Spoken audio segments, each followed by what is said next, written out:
Nicole Kidman has acted in many big-budget Hollywood blockbusters, but none of them have been as keenly anticipated as Australia. With a budget of more than $100 million and a $40 million tourism campaign tie-in, the stakes are higher for Australia than for any other film in the country's history. For the epic film, Nicole teamed up with the director who made her sparkle in the 2001 all-singing, all-dancing extravaganza, Moulin Rouge, Baz Luhrmann. Tell us what's special about the movie. What's special about the movie? This man's the director. Oh, yeah. He He is.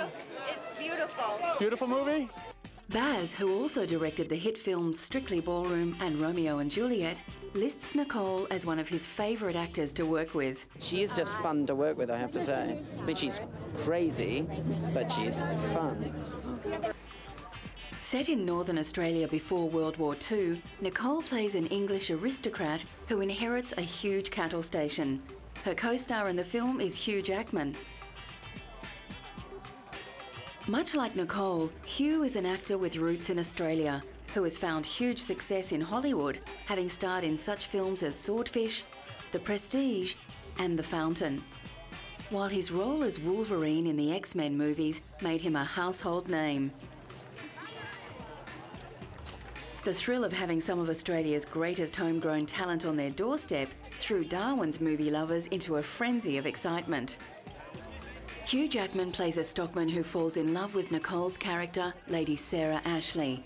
Joining forces to protect her new property from a takeover plot, the pair drive 2,000 head of cattle over the Northern Territory's unforgiving landscape, only to experience the bombing of Darwin as World War II makes its presence felt.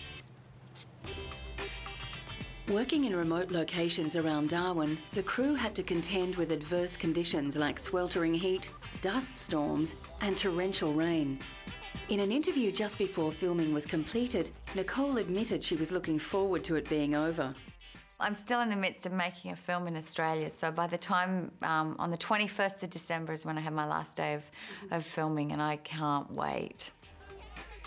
Thankfully, however, Nicole is no stranger to punishing schedules and is renowned in the film industry for being at her best in the harshest of conditions, just as well as recreating the vibrant atmosphere of Darwin in the 1940s was no picnic.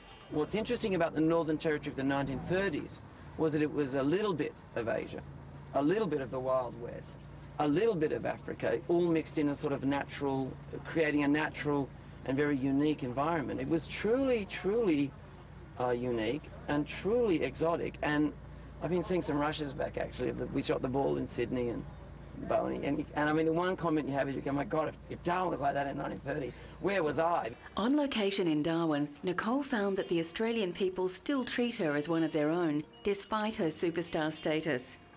The people. Really? Yeah, yeah. I was like, in Darwin, everyone's the same, you know, they're very warm. I'd go and get a facial and a massage and the girls in the beautician were just kind of just lovely. And so I just think the warmth in which the country, you just feel it throughout the whole country. I understand why people come here and go, they want to move here. Like her character in the film, Nicole loves Australia, despite the harsh landscapes. Nicole and husband Keith Urban have homes in both the US and Australia. But there's no doubt which country she still calls home. It's always usually almost 100 degrees for us on Christmas Day, and we're sweltering over, you know, trying to cook a turkey and and get it out on time while the kids are screaming, and so it's but it's a lot of fun. Ambitious projects on the scale of Australia do have a habit of falling behind schedule, however.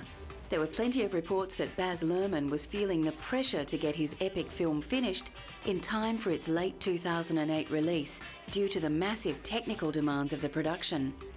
However, post-production on the movie has finally finished, so we can expect Australia to be thrilling audiences before the start of 2009.